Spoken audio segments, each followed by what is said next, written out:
So why do this solo board game thing? Now I'm going to go back a number of years. I would play board games occasionally with some friends, but it certainly wasn't my focus. My focus was war games. My focus, role-playing games. But there was a period in my life where my work schedule switched and changed a little bit, and I couldn't make it to the gaming club regularly, and D&D nights got shifted for a while.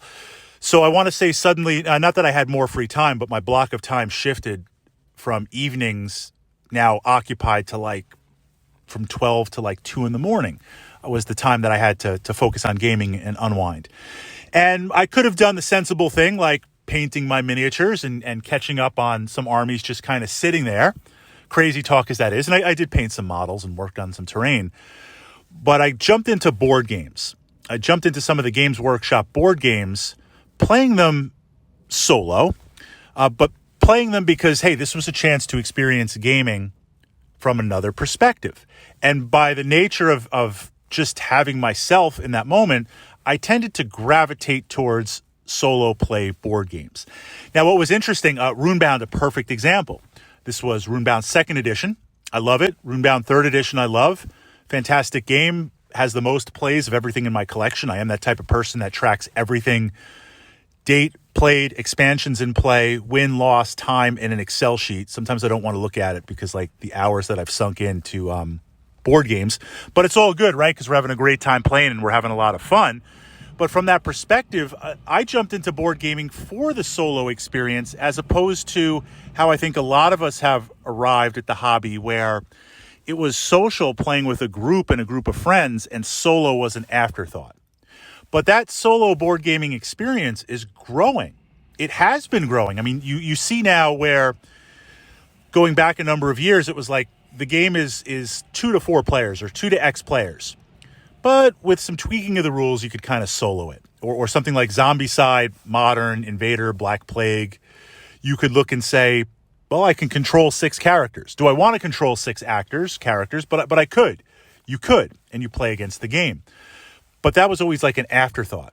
But now we see more and more campaign play, playing with your friends, but dedicated solo rule sets, either as a way or with a custom AI to play from there. It's no longer like, well, I got to kind of house rule the house rules to make it solo. It has now opened up a viable aspect of the hobby.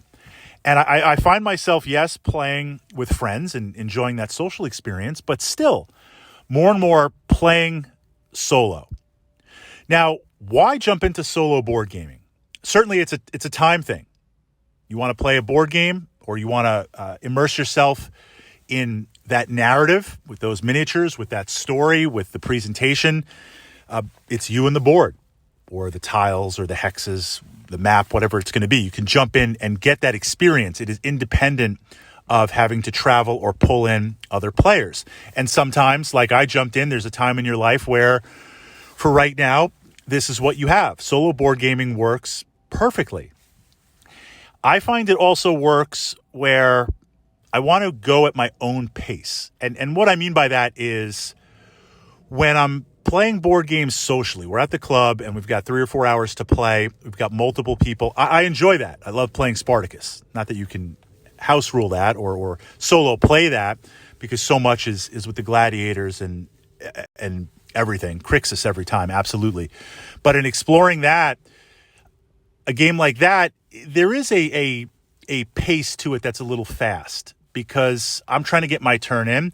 I want you to get your turns in. We don't want analysis paralysis and metagaming or king making. We want to play it. We want to finish by 9:30 because we got to pack up, right? There is an acceleration of it. And that's good because we get to finish the game and we get to laugh and roll dice. But in solo board gaming, I can sit down and I can look at the map and I can pick up the dice and think, okay, I really need to make this roll. So I'm rolling 3d6. If I average it out, the luck of the gods, this will happen. Do I spend an action point and add another d6? I can think about it. I'm not holding anything up. I don't have any hard stop or start time because I can pause and walk away or come back. So from that perspective, I can really analyze and I can really immerse myself. Like sometimes with I was going to say board game, miniature game, the crossovers more and more. Some board games now come with so many miniatures it looks like a war game, and some war games come with so few miniatures it looks like a board game. But sometimes when the board is all out and the map is out and the miniatures are out, I can literally get down to that level and look at it and be like, I'm here.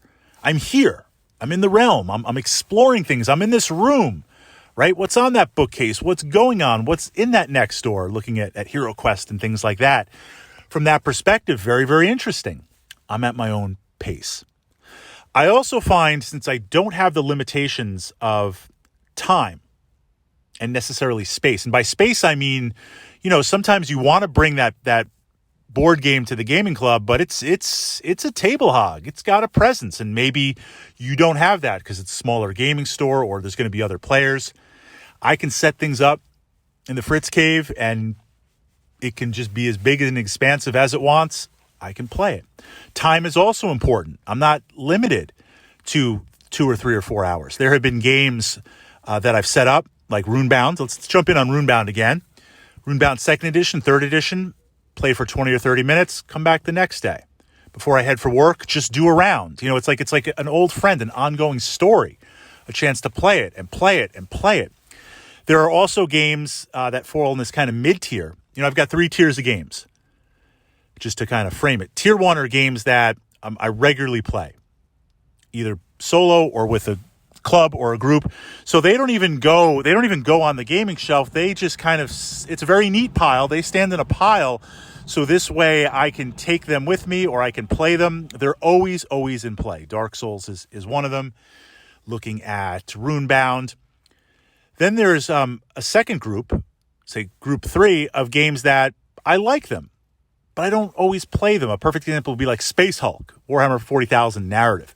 I love Space Hulk. It's a great experience, but I play enough Warhammer 40,000 that it doesn't get played as much. But then there's this second group of games that I have, this tier 2.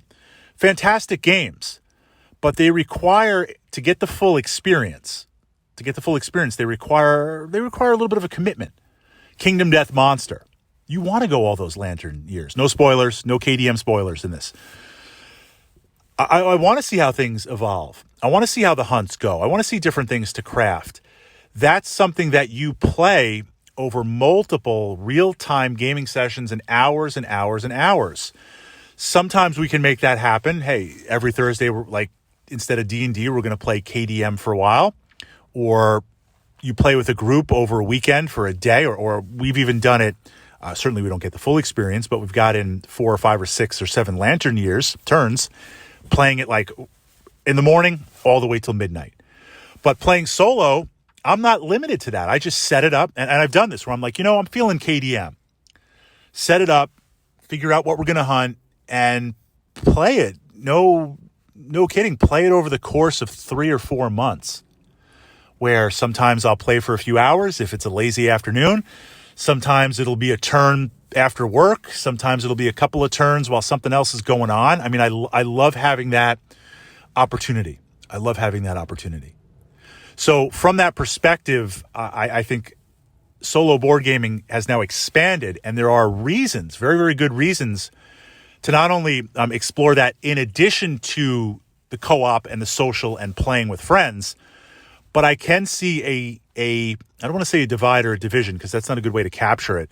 I can see it as a completely separate track of, I just play board games completely, totally for the solo experience.